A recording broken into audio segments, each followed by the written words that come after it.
నమస్తే NCR news కి స్వాగతం. నా పేరు హరిప్రియ. బులెటిన్ లో హెడ్లైన్స్ చూద్దాం. 5 ఏళ్లు ఉద్యాన వర్సిటీని భ్రష్టు పట్టించారు ఎమ్మెల్యే బొలిశెట్టి శ్రీనివాస్. 5 ఏళ్ల పాటు డాక్టర్ వైఎస్ఆర్ ఉద్యాన వర్సిటీని జగన్ ప్రభుత్వం భ్రష్టు పట్టించిందని తాడేపల్లిగూడెం ఎమ్మెల్యే బొలిశెట్టి శ్రీనివాస్ అన్నారు. తాడేపల్లిగూడెం మండలం వెంకటరామన్నగూడెంలోని వైఎస్ఆర్ ఉద్యాన విశ్వవిద్యాలయంలో అధికారులతో శుక్రవారం ఆయన ఉద్యాన వర్సిటీ అభివృద్ధిపై సమీక్షించారు. ఈ సందర్భంగా అధికారులతో మాట్లాడి రిసెర్చ్, విద్యాబోధన, రైతులకు అందించే సేవలు తదితర అంశాలపై సమగ్రంగా సమీక్షించారు. ఈ సందర్భంగా బొలిశెట్టి శ్రీనివాస్ మాట్లాడుతూ వర్సిటీలో అప్పటి స్థానిక మంత్రి కనుసన్నల్లో అభ్యర్థుల దగ్గర డబ్బులు తీసుకుని కొందరిని వర్సిటీలో అక్రమంగానే అవుట్సోర్సింగ్ పద్ధతిని నియమించారని, వారందరినీ తిరిగి సాగనంపుతామన్నారు. రాష్ట్ర ప్రభుత్వం కనీసం వర్సిటీ నిర్వహణకు కూడా నిధులు వేయకపోవడం, ఇక్కడ పనిచేసిన కొందరు ఉన్నతాధికారులు ప్రభుత్వ పెద్దలకు భజన చేయడంతో ఉద్యాన వర్సిటీని సర్వనాశనం చేశారన్నారు. చివరికి వర్సిటీలో కొనుగోలు చేసిన ₹1.5 కోట్ల ఫర్నిచర్లో కూడా అవినీతి జరిగిందని ఆరోపణలో ఉన్నట్లు ఈ సందర్భంగా రిజిస్టర్ బి శ్రీనివాసులతో వాటి వివరాలు అందించాలని సూచించారు. విద్యార్థులకు, ఉద్యోగులకు ఏ ఇబ్బంది ఏర్పడినా స్వయంగా తనకు ఫోన్ చేసి చెప్పవచ్చు అని ఎమ్మెల్యే బొలిశెట్టి శ్రీనివాస్ అన్నారు.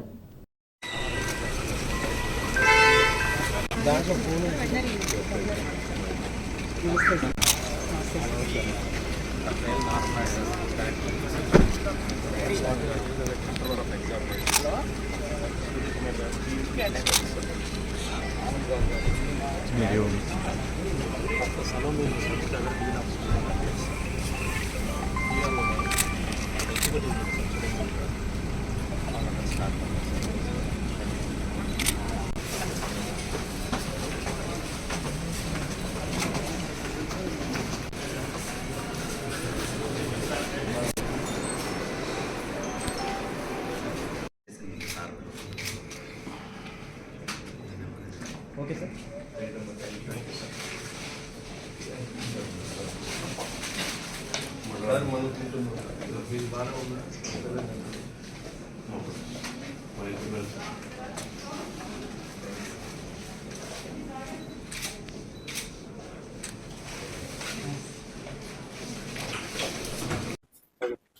అందరికీ నమస్కారం. ఈ వైఎస్ఆర్ హార్టికల్చర్ యూనివర్సిటీ 2007లో స్థాపించి దాదాపుగా 300 ఎకరాల్లో ఈ యూనివర్సిటీ కట్టడం, ఇతర దేశాల నుంచి, ఇతర రాష్ట్రాల నుంచి కూడా స్టూడెంట్స్ ఇక్కడ చదువుకునే విషయంలో కానీ, అంతేకాకుండా ఇక్కడి నుంచి చదివి వెళ్ళిన 70% మందికి బయట ఉద్యోగాలు రావడం కానీ, అది తాడేపల్లిలో కాన్స్టిట్యున్సీలో ఉండడం, అప్పుడు ఉన్నటువంటి భాను గారు అని ఒక ఐఏఎస్ అధికారి గారు ఈ యొక్క యూనివర్సిటీ ఇక్కడ రావడానికి మూల కారణం. మరి ఆ రోజు నుంచి 2019 వరకు దినదిన ప్రవర్ధమానంగా అన్నీ కూడా జరిగినాయి. అక్కడ కూడా వీళ్ళు ల్యాండ్ కొంత కావాలని చెప్పి కూడా ఎక్వైరీ చేయాలని చెప్పి కూడా ప్రభుత్వాలు పెట్టడం జరిగింది.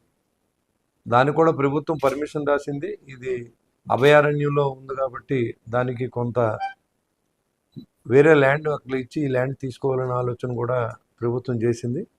కానీ 2019 తర్వాత యూనివర్సిటీ మొత్తం నిర్వీర్యం అయిందని చెప్పడంలో ఏమాత్రం సందేహం లేదు. ఎందుకంటే అప్పుడు ఉన్నటువంటి ప్రభుత్వం కొన్ని నిధుల్ని ఎక్కువగా ఇచ్చి ఈ యూనివర్సిటీ అభివృద్ధి చెందే దిశగా, రైతుకి ఉపయోగపడే దిశగా, స్టూడెంట్ని బాగా ఇక్కడ ట్రైన్ చేసే విధంగా, హార్టికల్చర్ యూనివర్సిటీ అంటే వైఎస్ఆర్ అనే విధంగా కూడా అప్పుడు చంద్రబాబు నాయుడు గారి ప్రభుత్వంలో జరగడం జరిగింది. కానీ 2019 నుంచి 2024 వరకు నిధులు లేక, విధులు నిర్వహించలేని పరిస్థితిలో ఉన్నటువంటి స్టాఫ్ ఉన్నారు. కానీ నిధులు లేని పరిస్థితిలో చేయలేకపోయామని చెప్పి ఇక్కడ ఉన్నటువంటి అధికారులు చెప్పడం జరిగింది. కాబట్టి ఖచ్చితంగా ఈ విషయాన్ని ముఖ్యమంత్రి గారు దృష్టిలో పెట్టి ఈ కాలేజీని పాత రోజుల్లో ఏ రకంగా ఇక్కడ ఉన్నటువంటి సిబ్బంది కానీ, ఇక్కడ ఉన్న స్టూడెంట్స్ కానీ, ఇక్కడ ఉన్న రైతులు కానీ ఉపయోగపడే విధంగా మరింత బాగా పనిచేసే విధంగా కూడా దీన్ని అభివృద్ధి చేసే దిశగా మేమందరం ఉంటామని చెప్పి మీకు తెలియజేస్తూ ఉన్నాం.